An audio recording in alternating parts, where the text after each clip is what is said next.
والحمد لله رب العالمين হাজারো ব্যথা বেদনার পরে ফিরে আসনি তুমি আপন ঘরে দিনের আলো তুমি ছড়িয়ে দিতে চলে গেলে মদিনায় মক্কা ছেড়ে হে রাসূল তোমাকে ভুলি আমি কেমন করে খেয়ে না খেয়ে দিন প্রচারের কাজে নিজেকে দিয়েছ বিলিয়ে তায়েফের কাফেরেরা চিনল না সে আলো দুষ্ট ছেলেদের পিছু দিল লেলিয়ে পাথরের আঘাতে ক্ষত বিক্ষত হয়ে সারা শরীর থেকে রক্ত ঝরে হে রাসূল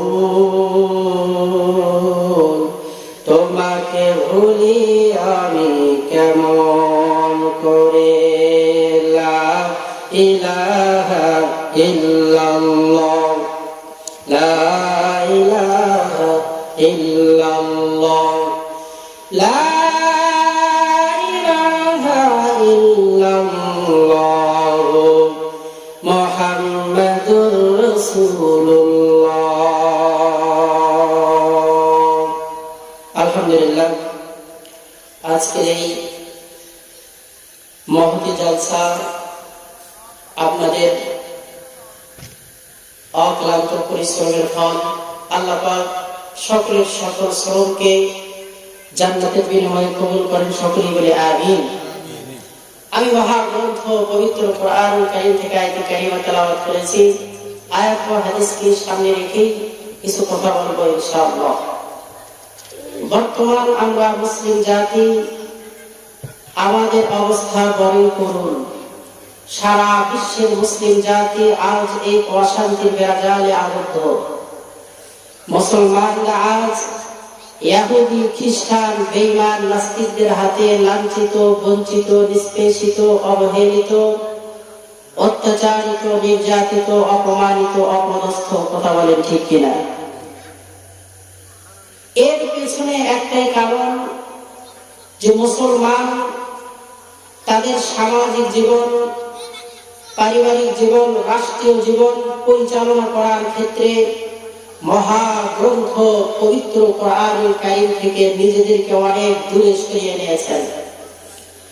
আল্লাহ পাকের হাবিব বলেছেন, দুইটি জিনিস আমি রেখে যাই, এই দুইটি জিনিসকে যদি তোমরা আঁকড়ে ধরতে পারো তাহলে তোমরা কখনো পথভ্রষ্ট হবে না। এক নম্বর কিতাবুল্লাহ, দ্বিতীয়ত সুন্নাত রাসূলি, আল্লাহ পাকের কিতাব ও রাসূল কারীম সাল্লাল্লাহু আলাইহি ওয়াসাল্লামের সুন্নাত। বড় দুঃখজনক হলেও সত্য যে আজকে কিতাবুল্লাহ অনুকরণ করতে আমরা যথেষ্ট পরিমাণ অনেক পিছনে। এজন্য আমাদের জিন্দেগিতে, আমাদের জীবনের সমাধান পাইতে চাইলে, আমাদের প্রত্যেকটা সেক্টরে যদি আমরা শান্তিতে বসবাস করতে চাই, সমাধান পাইতে চাই, তাহলে আমাদেরকে অবশ্যই ফিরে আসতে হবে কোরআনের দিকে। সমাধান চাও যদি জীবনে মরণে, ফিরে যাও ঘুরে তাকাও, চোখ রাখো কোরআনে, তবেই পাবে সুখ, শান্তির ঠিকানা, মেনে নিতে পারো যদি মনে প্রাণে। সমাধান চাও যদি জীবনে মরণে, ফিরে যাও ঘুরে তাকাও, চোখ রাখো কোরআনে। আমার ভাইরা, রব্বুল আলামিন এই জন্য মহাগ্রন্থ পবিত্র কোরআনুল কারীমের মধ্যে বলেছেন, ওয়ামান আ'রাদা আন যিকরি ফাইন্না লাহু মাঈশাতান ওয়া নাহশুরুহু ইয়াওমাল কিয়ামাতি আমা।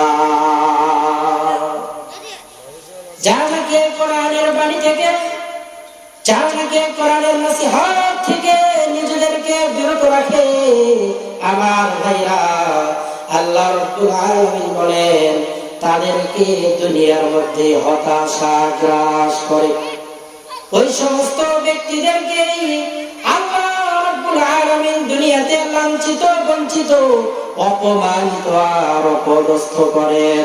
আমার ভাইরা, আল্লাহ রাব্বুল আলামিন বলেন এখানেই শেষ নয়, ওয়া নাহশুরুহু ইয়াওমাল কিয়ামা, আর সমস্ত ব্যক্তিদেরকে আল্লাহ তাআলা অন্ধ বানিয়া কিয়ামতের ময়দানে উঠাবে। ক্বালা রাব্বি লিমা হাশারতানি আ'মা, ওই সমস্ত অন্ধ ব্যক্তিগুলোই আল্লাহ তাআলাকে ডাক দিয়ে বলবে লিমা হাশারতানি আ'মা ওয়া ক্বাদ কুনতু বাসীরা। ও আল্লাহ, দুনিয়াতে আমরা বসবাস করেছি, আমাদের দুই চোখ তো ঠিক ছিল, সব প্রত্যক্ষ করেছি, কিন্তু আজকে নাহশুরুহু ইয়াওমাল কিয়ামা, কিয়ামতের ময়দানে আমাদের চক্ষুগুলোকে কেন অন্ধ করে উঠানো হয়েছে? ক্বালা কাযালিকা আতাতকা আয়াতুনা ফানাসিতা ওয়া কাযালিকাল ইয়াওমা তুনসা। আল্লাহ রাব্বুল আলামিন বলে মহাগ্রন্থ পবিত্র কোরআনুল কারীমের আহকাম থেকে তোমরা তোমাদের চোখটাকে ফিরিয়ে নিয়েছিলে, তোমরা তোমাদের হাতটাকে গুটিয়ে নিয়েছিলে, তোমরা তোমাদের পাওটাকে সামনে অগ্রসর করো নাই। এই জন্য আমি আল্লাহ রাব্বুল আলামিন তোমাদের চক্ষুগুলোকে আজ কিয়ামতের ময়দানে অন্ধ করিয়া বানিয়েছি। হাকিকত সে तो दुनिया बेखबर है, दुनिया की नुमाइश पर नजर है नमी गोयम के आज दुनिया जुदा बाश बाहर करे के बाशिबा खुदा बाश। जिस दुनिया आज खुदा गाफिल बुदान मैं खुलासो नकुरा मोफर जिंदो ज़ादा बोदर कश्ती हालाके कश्तियात आब अंदर ज़ीर कश्ती पुश्तियात। আমার ভাইরা ভালো করে খেয়াল করেন, কোরআন থেকে বিমুখ হওয়া যাবে না। বংশের বাদশা গজনবীর বাদশা সুলতান মাহমুদ গজনবী কোরআনুল কারীমকে এমন আজমত আর সম্মান করেছেন।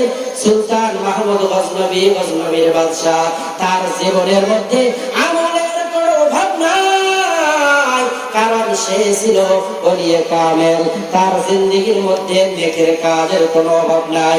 এরপরেও সুলতান মাহমুদ গজনবী যখন দুনিয়া থেকে বিদায় নিয়ে চলে গেলেন, কোন একজনকে স্বপ্নের যুগে দেখাইয়া দিয়েছে, ও সুলতান মাহমুদ, তুমি তোমার কবরের ভেতরে কোন হালতে আছো? সুলতান মাহমুদ গজনবী বলে, ও ভাই, আমি তো আমার কবরের মধ্যে জান্নাতের নাজ নিয়ামতের মধ্যে আবুল খাই। ও সুলতান মাহমুদ, আপনি কি এমন আমল করেছেন যার কারণে কবরখানা আপনার জন্য জান্নাতের বাগান বানিয়ে দেওয়া হয়েছে? সুলতান মাহমুদ গজনবী বলো, ভাই শোনো শোনো, আমি সুলতান মাহমুদ গজনবীর বাদশা, কিন্তু বড় বড় নেক আমলের কারণে আমি নাজাত পাই নাই, ছোট একটা নেক আমলের কারণে নাজাত পেয়েছি।